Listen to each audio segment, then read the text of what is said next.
কোরবানির গোশত কতদিনের মধ্যে খাওয়া উচিত? সারা বছর কোরবানির গোশত ফ্রিজে রেখে খাওয়া উচিত কি? কোরবানির পশু জবে করার পর পেটে বাচ্চা পাওয়া গেলে করণীয়। পশু নিস্তেজ হওয়ার আগে চামড়া ছাড়ানো যাবে কিনা? কোরবানির পশুর গলায় মালা পরানো সম্পর্কে বলবেন। অনলাইন থেকে ডিসকাউন্টে গরু কিনলে কোরবানি হবে কিনা? কোরবানির জন্য ছাগল কিনে পরবর্তীতে এটা না দিয়ে এটার পরিবর্তে অন্য ছাগল দিয়ে কোরবানি দিলে হবে কিনা? গরু ছাগলের বট খাওয়া কি জায়েজ?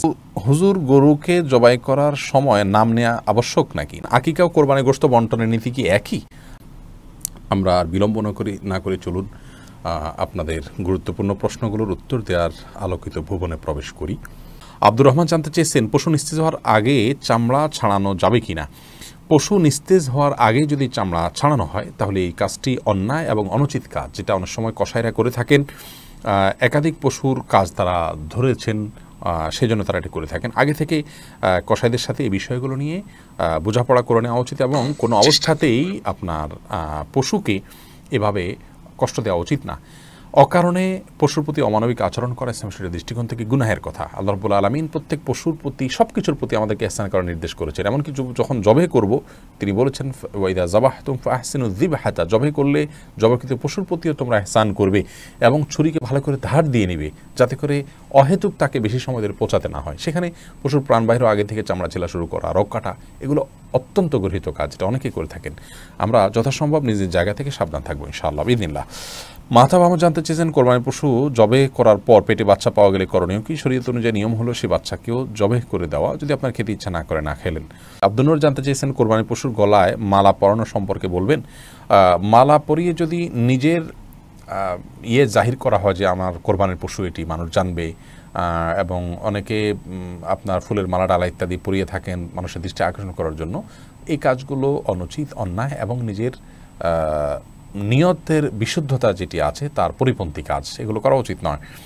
আর যদি নিছক গরুকে আপনার মায়া করে বা আপনার স্নেহ করে মালা পরানো হয় সেটি ভিন্ন বিষয়, কিন্তু সচরাচর আমাদের সমাজে যে মালা টালা পরানো হয় এগুলো এক ধরনের আপনার কি বলা যায় লৌকিকতা, এটা এক ধরনের প্রদর্শন ইচ্ছা থেকে হয়ে থাকে। আমরা সেগুলো না করার জন্য পরামর্শ দিব।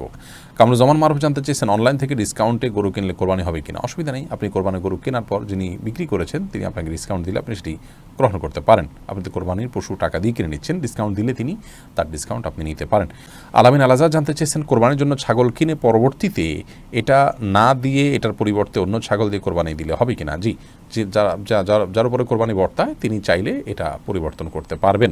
পরে রোদেলা রিসান ভুঁইয়া আপনি জানতেছেন, গরু ছাগলের বট খাওয়া কি জায়েজ? জি, এটা সম্পূর্ণ জায়েজ, তবে এটা যার যার রুচির ব্যাপার। কারোর যদি ভালো লাগে তিনি খাবেন, কারোর ভালো না লাগলে তিনি খাবেন না, একান্তই তার ব্যাপার। আপনি মোবারক জানতেছেন, হুজুর, গরুকে জবাই করার সময় নাম নেওয়া আবশ্যক নাকি? না, গরু জবাই করার সময় নাম নিতে হবে এরকম কোনো বাধ্যবাধকতা নেই।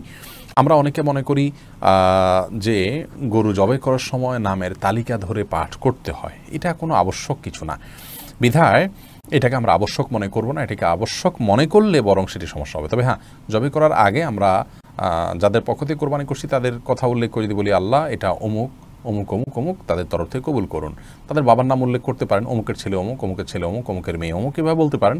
আর না হলে শুধু নাম বললে হবে যে অমুক অমুকের তরফ থেকে আল্লাহ তাআলা এই পশু আপনি কোরবানি হিসাবে কবুল করে নিন। এরপরে বিসমিল্লাহি আল্লাহু আকবার আল্লাহুম্মা মিনকা ওয়া লাক বলে আপনি জবাই করবেন।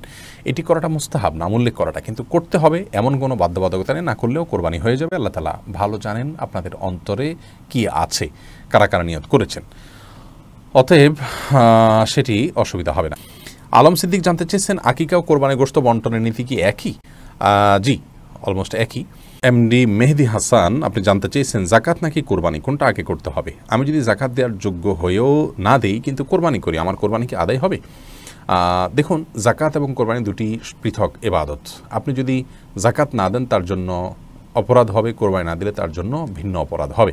কেউ জাকাত দিচ্ছেন না, সেটা অনেক বড় অপরাধ তিনি করছেন।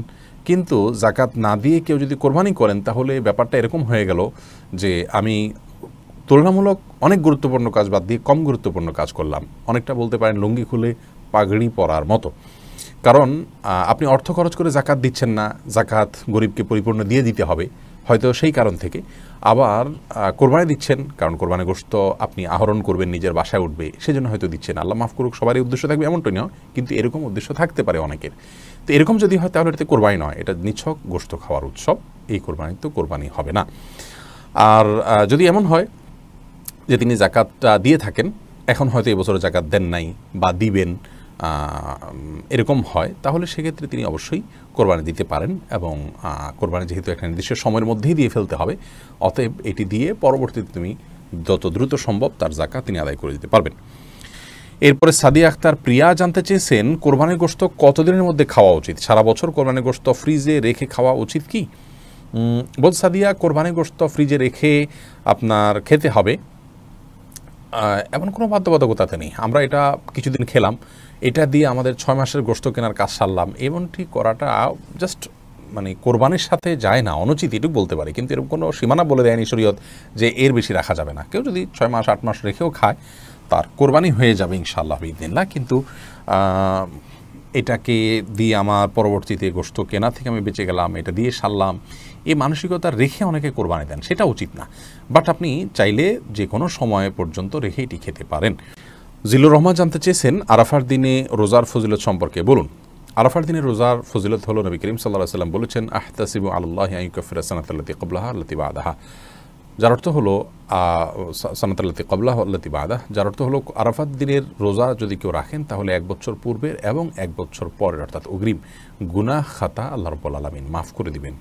এটি আরাফার রোজার বিপুল ফজিলত। অতএব এই রোজাটি রাখার ব্যাপারে আমাদের কোনো প্রকার কার্পণ্য করা উচিত নয়। নফল রোজার মধ্যে এত বেশি ফজিলতপূর্ণ রোজা আর আমাদের জানা নেই। এরপরে নাজমুল হাসান শিহাব জানতে চেয়েছেন, মহিলারা কি ঈদগাহে যেতে পারবেন? মহিলারা যেন ঈদগাহে যান সেজন্য নবী করিম সাল্লাল্লাহু আলাইহি ওয়াসাল্লামের সুস্পষ্ট এবং অত্যন্ত জোরালো বক্তব্য আছে।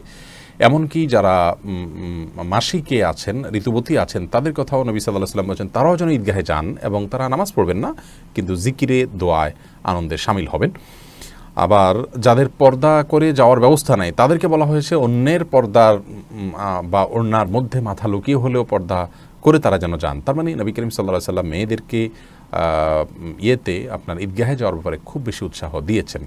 সাধারণত 5 ওয়াক্ত বা জুমা বা অন্য নামাজগুলোতে মেয়েদের উপস্থিতির ব্যাপারে নবী করিম সাল্লাল্লাহু আলাইহি ওয়াসাল্লাম নিজেই নিরুৎসাহ করেছেন, তারা বাসায় নামাজ পড়বে, কিন্তু ঈদগাহের বিষয়টি নবী সাল্লাল্লাহু আলাইহি ওয়াসাল্লাম উৎসাহ দিয়েছেন। সেজন্য ঈদগাহে তাদের উপস্থিত হওয়া উচিত। যদিও আমাদের উলামায়ে কেরাম এটিকেও মাকরুহ বলেন, অপছন্দনীয় মনে করেন, কিন্তু আমরা হাদিসের এই গুরুত্বারোপের যে অনেক বেশি গুরুত্বারোপের যে ছাপ দেখতে পাই, যেটি 5 ওয়াক্ত সালাতের ক্ষেত্রে কখনোই নবী করিম সাল্লাল্লাহু আলাইহি ওয়াসাল্লাম থেকে পাওয়া যায় না, বরং বিপরীতটা পাওয়া যায়। এজন্য এই ক্ষেত্রে অন্তত মেয়েদের পৃথক পর্দার সাথে অবশ্যই ফিতনামুক্ত অবস্থায় তাদের জন্য ঈদের জামাতে শামিল হওয়ার ব্যবস্থা রাখা প্রয়োজন বলে আমরা মনে করি। বিনীতভাবে ওলামায়ে কেরামের কাছে আমার আবেদন, বিষয়টি যেন তারা পুনর্বিবেচনা করেন। অবশ্য সিনিয়র স্কলারগণ তারা আমাদের চাইতে অনেক বেশি ওয়াকিফাল, আমরা শুধুমাত্র আমাদের দৃষ্টিভঙ্গিটা তুলে ধরলাম।